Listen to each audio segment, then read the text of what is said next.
안녕하세요. 꿈을 드리는 채널 드림 히어로입니다. 오늘은 은퇴 후 재취업 무엇이 문제일까? 그 해결 방법 4가지에 대해서 말씀드리겠습니다. 전번 영상에서 거래처 회사에 재취업했다가 낭패를 겪은 사례를 함께 보셨습니다. 물론 주인의 회사에 재취업해서 잘 다니시는 경우도 있습니다. 그러나 어려움에 부딪히는 경우가 더 많이 있는 것 같습니다. 그러면 은퇴 후 안정적인 재취업을 하려면 어떻게 해야 할까요? 그 4가지 방법에 대하여 말씀드리겠습니다. 첫 번째는 본인의 기대치를 대폭 낮춰야 합니다. 우리는 이제 현직에서 은퇴한 사람들입니다. 과거의 급여와 근무주권을 생각해서는 안 됩니다. 특별한 기술이나 일자리에 맞는 자격증을 갖추지 못한 경우에는 더욱 그렇습니다. 이런 경우 재취업 시의 급여 수준을 보면 대기업 등 고액 연봉이었다면 현재 있을 때의 반의 반 수준, 즉 4분의 1 정도면 받아들이라고 합니다. 고액 연봉자가 아니었다면 2분의 1 정도면 OK를 하셔야 합니다. 재취업 시장은 만만치 않습니다.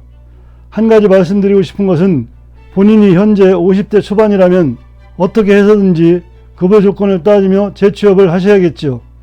그러나 본인이 50대 후반이거나 60을 넘어서고 있다면 현실을 냉정하게 직시해야만 합니다. 돈보다는 일이 좋아서 소일거리로 생각하고 유급봉사 개념으로 접근하는 것이 필요합니다. 그러다 보면 일자리도 생기고 사회에 공헌하는 보람있는 일을 하고 있는 자신을 발견하게 될 것입니다. 두 번째는 너무 조급하게 생각하지 말고 마음의 여유를 가져라입니다. 조급한 마음으로 재취업 이력서를 여기저기 제출하면서 나에게 정말 일자리가 없는 것일까 하면서 초조하게 생각하며 우왕좌왕 하다 보면 판단력이 흐려지고 마음의 상처를 입게 됩니다. 재취업에 필요한 교육을 받거나 자격증을 취득하면서 마음의 여유를 가질 필요가 있습니다. 중장년에도 일할 수 있는 자격증이 많은 분야에서 발행되고 있습니다. 예를 들면 손해평가사, 주택관리사, 전기기능사, 조경기능사, 지게차 운전기사, 요양보호사, 한식조리기능사, 숲해설가, 청소년 지도사 등이 있고요. 그 이외에도 많은 자격증이 있습니다. 본인이 관심이 가는 분야의 자격증을 취득하시면 좋을 것 같습니다. 참고로 요양보호사 자격증을 취득하면 부모님이나 배우자의 간병을 하게 될 때 전문가 입장에서 효율적으로 간병할 수 있고 가족을 간병하더라도 정부로부터 지원금이 나오는 장점이 있습니다. 이런 자격증 취득을 준비할 때 학원에서 유료로 공부해야 하는 경우가 있습니다. 이때는 퇴직 전에 만드신 국민 내일병카드를 활용하시는 것도 좋은 방법이 될 것입니다. 세 번째는 지방자치단체 등 취업 알선 기관을 적극 활용하라입니다. 시니어 일자리 장터에 대해서는 각 구청이나 서울시 50플러스, 각종 시니어 클럽 등에서 관심을 갖고 추진하고 있습니다. 특히 50플러스에서는 중장년 전직 지원 서비스를 시행하고 있습니다. 50플러스를 방문하여 일단 재취업 관련 상담을 하고 여유있게 기다릴 필요가 있습니다. 상담한다고 다 되는 것은 아니겠지만 기다리다 보면 좋은 기회가 주어질 수도 있습니다.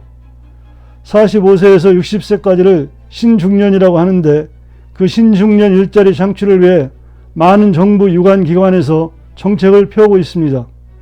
60세까지라고는 하지만 경우에 따라서는 60이 살짝 넘어도 대상으로 넣어주기도 합니다. 참고로 말씀드리면 구청의 알림 메시지를 받을 수 있도록 등록해 놓으십시오. 시니어 일자리 관련 내용을 메시지로 보내주는 경우가 있습니다. 어떤 분들은 지자체에서 오는 문자를 귀찮다고 스팸 차단하시는 분들이 있던데 재취업에 관심이 있다면 스팸 등록을 하지 않는 것이 좋겠습니다. 네 번째는 새로운 직종에 대한 관심을 늦추지 말아야입니다. 여러분은 데이터 라벨러 또는 크라우드 워커라는 직업에 대하여 들어보신 적이 있으신가요? 2022년도에 고용노동부 직업사전에 신규로 등록된 정식 직업입니다. 4차 산업혁명 시대에 떠오르는 직업이라고 할 수 있죠. 인공지능 AI가 스스로 학습할 수 있도록 데이터를 수집하고 가공하는 작업을 데이터 라벨링이라고 하는데 이런 일을 하는 사람을 데이터 라벨러라고 합니다. 프리랜서로 재택근무도 가능하며 스마트폰이나 컴퓨터를 활용하게 됩니다. 중장년들도 디지털에 대한 기초적인 지식만 갖추고 있으면 관련 연수를 이수하고 데이터 라벨러가 될 수 있습니다. 또한 제가 아는 어떤 분은 코딩 보조 강사 과정을 교육받고 중학생들의 코딩 수업에 보조 강사로 일하게 되었습니다. 이분도 신중년 일자리 창출 사업에 관심을 갖고 있다가 그런 기회를 얻었다고 합니다. 잠깐 2024년에 새로 시행되는 국가 자격증 한 가지 소개해 드리겠습니다.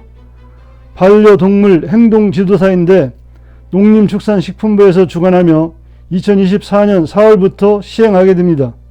처음 시작되는 자격증인 만큼 획득하기가 상대적으로 편할 것 같습니다. 신종 직업이라고 하면 젊은 세대에서는 할 수 있는 것처럼 생각하기 쉽습니다. 그러나 그렇지 않습니다.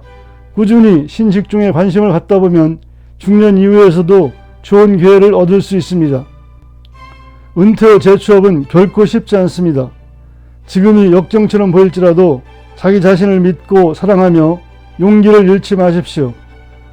오늘 제가 말씀드린 내용이 도움이 되셔서 원하시는 대로 재취업의 기회를 갖게 되시기를 바랍니다.